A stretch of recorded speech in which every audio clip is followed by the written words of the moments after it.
So the People's Bank of China announced that virtual currency related business activities are legal financial activities and warning that it seriously endangers the safety of the people's assets. So on that news, of course, we have Bitcoin dumping 4% and a whole lot of red across the broader market, including even in North American mining stocks, which doesn't really make much sense, right? If crypto is illegal and in China, now North American mining companies should take more market share. But this really marks, I don't know, the umpteenth time that China has banned crypto specifically. And to me, I would bucket that as completely unsurprising. This is the country that banned Google, Facebook, YouTube, Wikipedia, which is broadly viewed as one of the pillars of the free internet. But while I'm unsurprised, I do feel sad that so many people will be forcibly locked out of this ecosystem. And while this is a renewed ban, this time around, China does have the CBDC that's lurking around, ready to give the Chinese citizen a quote unquote better alternative, which is really just a surveillance tool masquerading as a fun digital currency. So I have a mixture of I don't really care, and also I feel somewhat sad for Chinese citizens. Yeah, I'll jump in there. There's, it's kind of interesting to look at the history of China bans, right? So for anyone who's tuning in who only got involved in the last year or two, well, it's Friday, which means that China is going to ban crypto again. And that's kind of what we come to expect in the crypto industry. But it's interesting because like Dylan Leclerc tweeted something really cool, which was like, great point. Why did China only have to ban Facebook and Google once, but has to continue to ban Bitcoin over and over again? There might be a lesson there.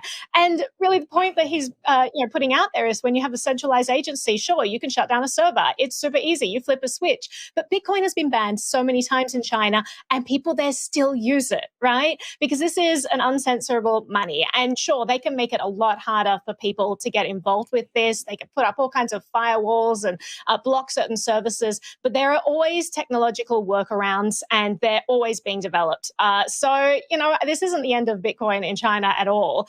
And the other point that you raised, George, which was great, when you said that, well, the reason they're doing this is because Bitcoin, it really jeopardizes the safety of the people's assets. Like, no, this is the way that the people were able to safeguard their assets. The flight of capital from China is astronomical. They're looking for anything that they can park their money in. Part of the 2008 crisis was China just buying up long-term bonds, right? Because it was a way for them to more safely store their assets, they thought, than keeping their money in China. They're buying up real estate all over the world, anything that can get their capital out of the country because they don't trust the Chinese government with it. So when they say that it jeopardizes the safety of the people's assets, they obviously mean the People's Republic of China, i.e. the state. It has nothing to do with citizens and protecting them, as we all know. But Zach, I'll throw it to you. Yeah, I think it is a bit of a rehash of things we've seen before, but it is a bit more comprehensive than the ones we've typically seen in the past. They've gone to great lengths to specify what's going on here, and people who are looking into this are saying, hey, this might be a roadmap for adding additional friction to people's lives in terms of getting access to these assets. So while it is much of the same, the level of specificity here around mentioning Tether, around mentioning other assets is certainly notable in this instance. But it is interesting to see the market be fairly resilient, right? We saw a big drop off, but we're seeing that peak back up. Previous China pronouncements have done much more damage in terms of deep red candles, and I think we're seeing today, which is quite interesting. I'm going to toss this to you, Jen, for your thoughts. Yeah, I don't think this is only a China problem. I think that as more countries start to talk about CBDCs, they start to roll out CBDCs, I think we're going to see a greater crackdown on crypto.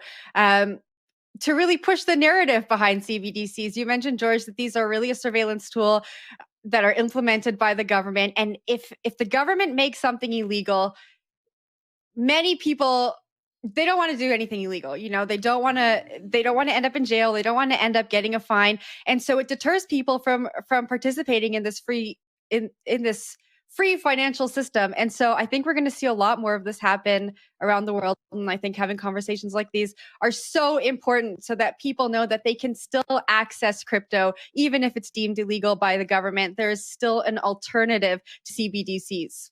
Naomi, I think I saw your hand go up.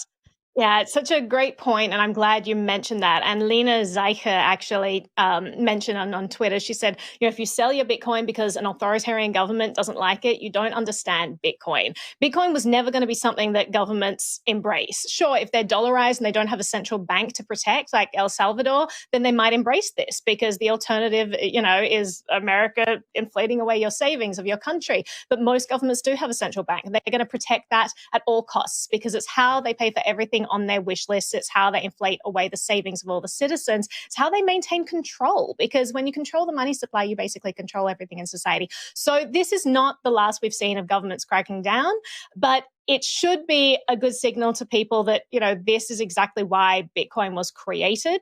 And despite all the bans we've seen in the past, Bitcoin hasn't disappeared in China. I don't think it's going to. And I totally agree with you, Zach, that they are being more specific. That crackdowns are getting harder. And I think you can expect more of that. And I think you can expect that around the world. It's going to get more difficult. But the fact is, we now have a choice in currency, and it can't be shut down no matter how many edicts governments around the world proclaim. So it's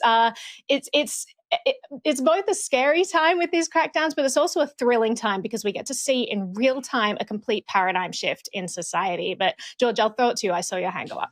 Yeah, small little point, silver lining here, where I hope this in a way brings more mass consciousness to the fact that digital is not the operative word here, right? We don't care that there's a CBDC. The digital part is not the part we care about. We care about decentralized permissionless. That's just sort of my point there. I hope that happens. For sure. Yeah, Zach. good point. And I think the thing to watch here is, I think you're right, Naomi, like whether this becomes a playbook, right? Whether this becomes the template for other countries looking to do the same. And then that story gets a lot more interesting. But you are absolutely right. We are riding the biggest story in finance right now, and we are having a good time doing it.